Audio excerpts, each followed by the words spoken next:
you know, what and I'll pretend like I know what I'm talking about. Pretty much, yeah. That's what I do. Let's do that. All right, so we're gonna ready up.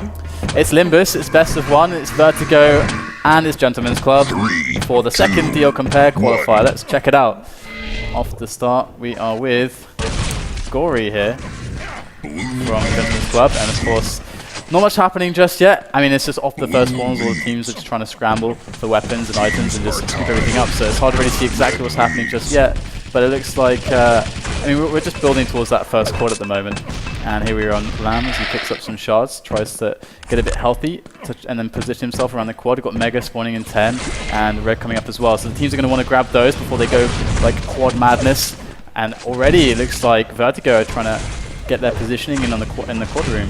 And it looks like Gentleman's Club has settled for the red. So it looks like Gentleman's Club are going to be attacking in very soon. They have to be pretty quick because the quad is coming up. No one knows exactly when. It spawns between 30 seconds and a minute. And there they are on the spot. And it's like Vertigo are doing a decent enough job at the moment to defend it. And here they go. Straight onto that quad spot. When is it going to spawn? There we go. Finally spawns. And Lamb is still the last man standing, and he will take down the quad. But that was a pretty nice steal from Gentleman's Club. And now it's just up to the teams to try and establish control. And how would you best establish control on this map?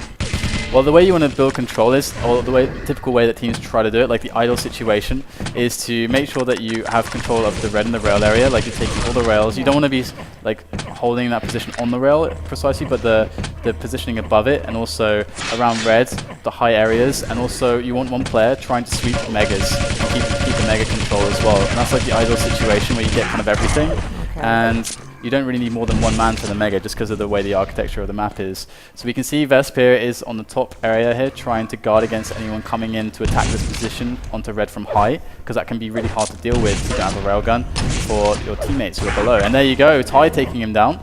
And we can see Gentleman's Club actually some frags behind, but look, they have this red control now.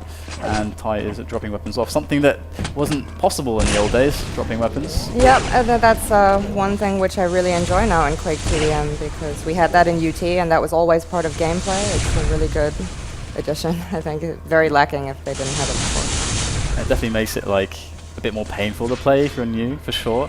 Less accessible, just like running around like nothing is up, ever. And it looks like Gentleman's Club should be favorite for the next quad. I mean, they have the rail advantage, which is going to be really useful. Of course, the quad area is like so open and so huge that the rail is going to be super useful. And oh, Vest coming with the shotgun there. That's a lot of damage onto Ty, but he manages to save himself, keep himself alive, and that railgun alive. This position with the rail is really nice. You can see so many angles onto the quad area, and there's one nice rail. As he spies down onto the quad. He gets knocked off the pillar. He's going to go for a rocket jump straight onto the quad, but a bit too early. Not the best quad timing there, and Vertigo are going to get this. So that control that Gentleman's Club had, they didn't build it into an attacking advantage onto the quad. The rails are coming in onto Bestio here, but he is managing to survive for now, and his teammates giving him good support. And this could be a dangerous run now from Vertigo as they push their way towards the red armor. Up the jump pad, Bestio goes, collects some cells. Got to speed his way back up to that red armor, and I don't know if I like how slow he took this. I feel like he could have taken the jump pad that goes straight into the red. Right, I was just going to ask, was he taking it slow, or were the other team just really good at hiding? I think he was just taking it a bit too slow. He had to stack to like drop a jump pad and take like 100 damage if someone's camping there, worst case scenario. And all he has to do is just hit his first shot with the shotgun, and he gets the kill and he's fine. And then he's in good position on red, and he's super dangerous there. So I think he was a bit too overly cautious.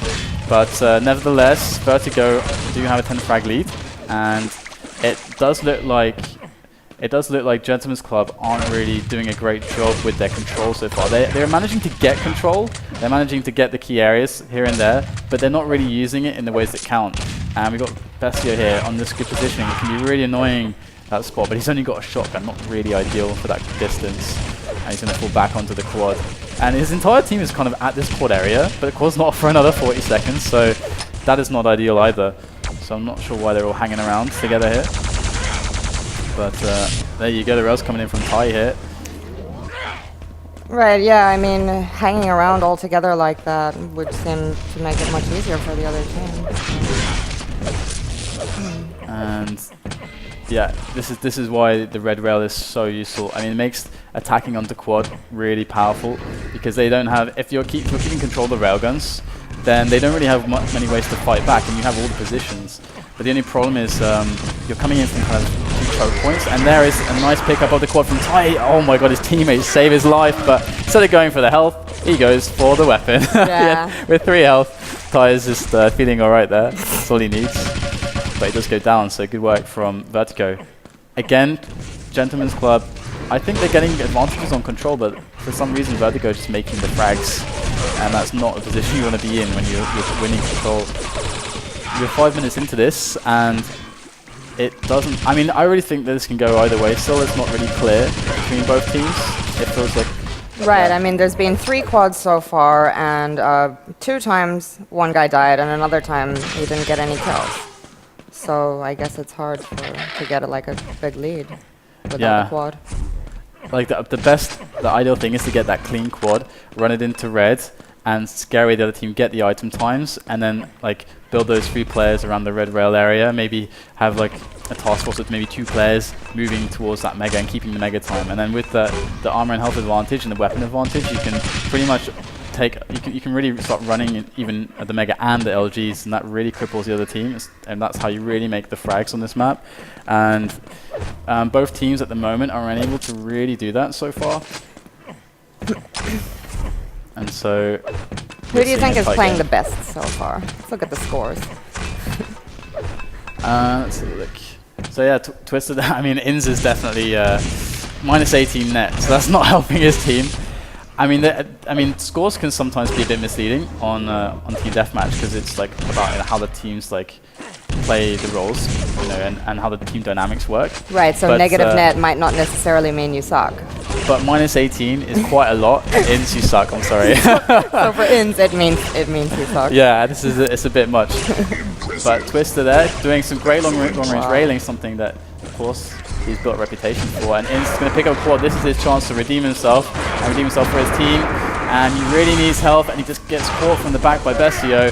Gory will take him down, but Bestio did the job he needed to do. He took down the quad carrier, and that is a threat eliminated for Vertigo. But Vertigo still, their frag difference is closing. Gentleman's Club are catching up to them, and that is something that's got to concern them, because I feel like Gentleman's Club, even though they haven't been getting the frags, they've actually been doing better on the entire idea of controlling, like moving their players to the right spots, where it feels like Vertigo's players aren't coordinated on the right spots on the map, even though they're winning the fights. So right, but the gap is closing. It is on the 8 frags. Oh, that was a brilliant ambush there, and Lam might even get a second onto the railer, but saved by his teammate, and now Twister under a lot of pressure. He will go down. Bestio now with the LG, lots of health to work with, but the railing is too much, and Inz will survive and pick up some weapons. So Inz once again in a position to deal some damage, and nice denying of the lightning gun there. A lightning gun is really, really good in the quad room, really strong there. And Inz with some good rails, under pressure again, rocket launches, Fremont has to hit, and he does, and Inz goes down. So a lot of fighting going on around the quad area. It's not something that's incredibly typical to see so many players at that area at this time of the map. Like, they're also like 30 seconds till quad, and like there's so much fighting here. I mean, it's not something that's optimal, because what are you fighting for here? An LG, and that's pretty much it. Like, you could go to the other side of the map, but you have like, you know, you have yellows, megas, reds, you have like pretty much everything else. So it's interesting to see that. Right. Gory now on camera, and we'll pick up the red armor. So quad is in 5 seconds now. Gory is very far away, and he's trying to make his way over there, but he's not going to get there in time. Quad does spawn, and no one's picking it up. There we go. Premon gets it, and 20 points of health on him. Can he make a run with this? The yellow's there, so he goes up through to the yellow, through the rail jump pad. No, not going to go there. It's going to go to Mega instead. And here he goes. Is he going to take the quick route? He does. He's waiting for Lamb to go up first.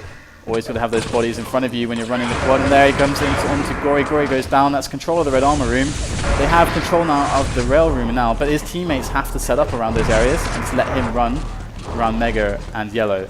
sorry, around Mega and LG, because that's kind of the situation you get. It's like quad guy sweeps in, takes control of all the big areas, and your team can go and sit on them, whilst your strong quad guy then does the one-man army job on the rest on the other side of the map. Oh, that's really strong. But Vertigo taking it back, but still it's tight. It's a tight game. It's closing up, and we're approaching the 10-minute mark, and still very tight. Yeah, it could still go either way, I think. So what is your favorite thing about playing TDM? Favorite thing about playing TDM is playing together and winning as a team. I mean, it's fun to win, but it's even more fun when you have other people to share the same, feelings with. That's that obviously doesn't apply to Quake for me. Yeah. It can really make like any game fun. I remember I didn't like Quake 4, but playing with a team just made it fun. Right. To the level, it's just like. But here we go. We have again caught in 30 seconds, and there's a lot of players in this room. I mean, sure you can have. It's typical to see maybe 2 or 3 maybe players in this room, but we're seeing like upwards of 4 at a time in this room. It's quite crazy. But here comes Twister to try and deal with that, and he does lose his rail. And the thing about rails is like if you can get 4 rails on your team, when you start actually pushing into quads, like you can keep them alive. It's so powerful because you can hit from so many different angles. And the railgun is so powerful on this map. And there you go, Premon defending here. A lot of aggression coming in, caught in 2 seconds now. He's going to get this. Very good for Vertigo. Premon does pick it up. Is the yellow there for him? Oh, there's Ty. Ty can't take him down though. He had a nice engagement, but Premon does get that. And up through to the rail. Here he goes. Premon does pick up the rail as well. So they should have a railgun time. Premon should just charge in there with LG, even though he's not going to himself. It should be enough. Picks up the shotgun. There's a lot of players in here. He needs support. And Gentleman's Club locking down red armor, even in the face of the quad damage of Premon. So that's really good work from them, because this was really, I mean, stuff was starting to get out of hand. 15 frag difference now. And this was the last stand, and they made it happen. So good stuff from Gentleman's Club. And it looks like, again, they have control. They have the right areas. But they need the lead. They need to tie up the game. Right, they need to make those frags. I mean, they're not exactly running out of time though. They still have like 8 minutes. Yeah, they got plenty of time for sure. I would love to see them like pushing in onto the hill. That'd be really nice. And looks like Vertigo are finding a few players encroaching upon their territory here, because it's pretty much what they've established as the secondaries at the moment. And it seems like they don't feel that comfortable in flooding the red armor and rail area, because one really key thing is out of control is to get like the time on the railgun and then to just try and sweep it away. Like maybe you'll die, but you're like taking away a railgun from the other team. And rail can be, again, incredibly powerful on this map. And in this game in general, like rail is always, but even though now it's like only does 80 damage and you see 100, it's still really good. You can see like Inns can just abuse crazy angles here and just be untouchable if he plays it right. I would like to see that.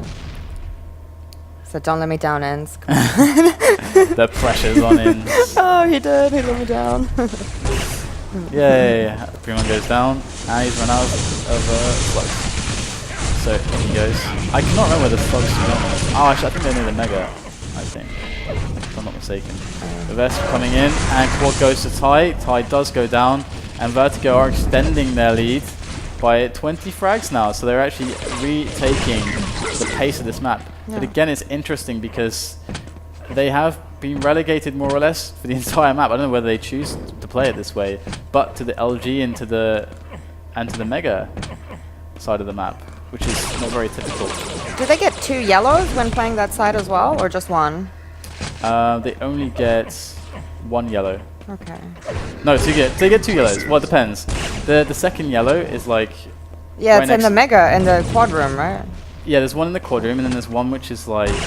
At the rockets. Yeah, which is near the railgun. Yeah. So it's a yellow that's can be quite hard to hold. Yeah, that's like kind of a random one if they were doing the Mega area, I guess. Yeah, like the thing is, the players from Gentleman's Club can be taking these reds and basically pushing to get these little steals. And if they have railguns as well, again they can really abuse angles and get long distance damage that's like unreturned. So, and they should all be, if they keep their railguns alive, it can be really difficult for the team on the Mega side to actually deal with that, because even taking the Mega, it's a really long corridor. Again, it's good for rail. This angle's good for rail. There's so many spots which are great for rail. Twister just going head first there into Bestio and gets caught in a sandwich there. unfortunately. And yeah, I just want to see the team on red sweeping through the megas. It's so strong.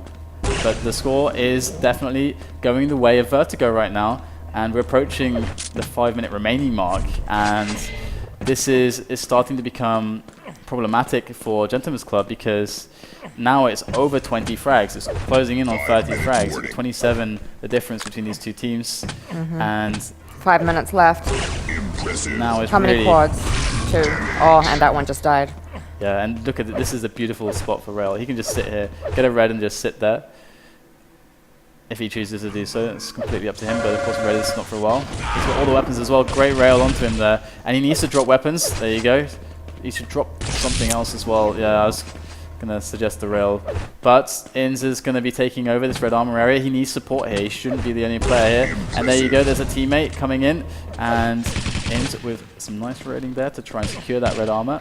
And again, this next quad really has to go to Gentleman's Club. They have to start pulling momentum back, and Twist is going to call a timeout. Maybe it'll be a tactical timeout. Maybe they're going to be like a team pep talk. I don't know. Did you ever do that? Like, yeah, we did. You did? Yeah, all for the benefit though of the CGS, obviously. Ah, the CGS. Yeah. How would it go? Did you have like a thing?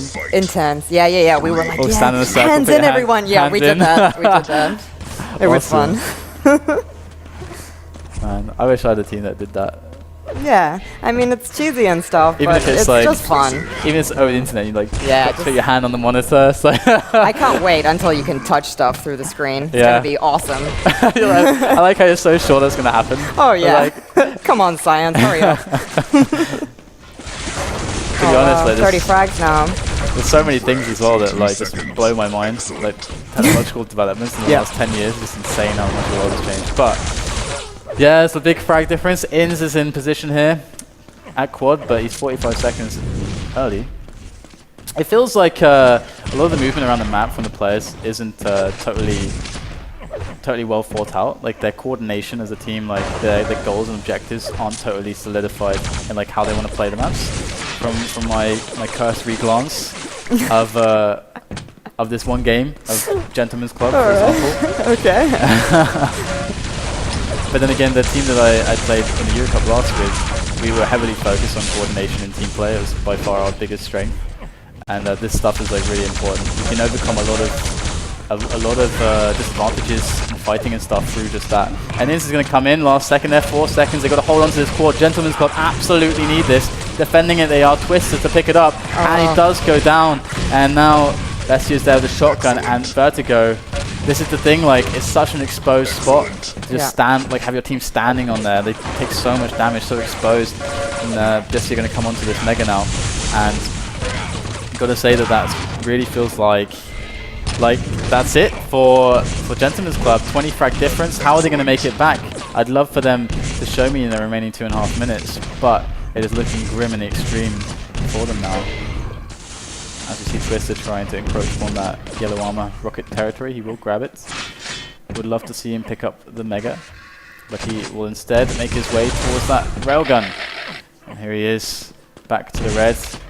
Bit of an overshoot with the rocket jump there, and a bit of an undershoot with the rocket jump on the second try. Third time's the charm for Twister. The old-fashioned way. Yeah. Oh, they just gave him rail. Indeed, but it could happen for them. I mean, there is one more quad, and they are closing the difference. I mean, it's 18 frags the difference now. Yeah. 17. And Twister, you have a lot of weapons, my friend. Grenade is not the ideal choice, and now he switches to rail to save him, and it does just that, it seems. Oh, there is Premon trying to take him down with the machine gun, and missing those under pressure shots. Got to hit those in TDM. You're always going to be under pressure. Find yourself out of ideal scenarios with the weapons. I love plasma guns, it's so awesome. But looks like Vertigo are just clean house here at the quad area. It's 20 seconds until this quad, and the difference was closing, but then now it's stabilized again. So let's see. Is that even possible? 13 frags in 1 minute. Quad and 5. It's got to be a perfect run. Alright. Twister, he's got enough health to do it. He just has to pick something up along the way, but he has to hit shots. It's one of those situations where you got to be like, I'm not stacked really. Yeah. Nothing's safe. Everything's going to be a risk, but you just have to go for it and execute. A rail would be really nice for him in this scenario. Oh, there's the red armor. He gets one kill. and There's the rail. rail. Okay, can he find anything more? There is the cells here maybe for him to pick up. He's not going to pick up the ammunition. Does find Lamb, runs out of cells, and the point blank rocket to the face. Never a good idea, but got to hit the pressure shot with the rail, misses, and Vesp takes him down. So yeah. You know, one thing Quake World teaches you is like how not to kill yourself with rockets when because the splash is like 5 times, the damage is like 5 times. Right. So you have to like always shoot behind people, and with quad, if you shoot anywhere near you, you'll die. Oh yeah. So it's like it's like a skill to like use quad and rocket like in Quake World. But there you go, Gentlemen's Club. They were able to keep things relatively close, but Vertigo, even with much less control around the red armor and railgun room, managed to take that one down for the first map for the second DLCOMPARE TDM qualifier this Saturday. Of course, we are building up to that finale on the 29th when we will have that $1,000 that DLCOMPARE are gifting us for the prize pool. So that's what the players are competing for, those points to get that top 8 spots. And Gentlemen's Club, not doing so well so far, but Vertigo will go through.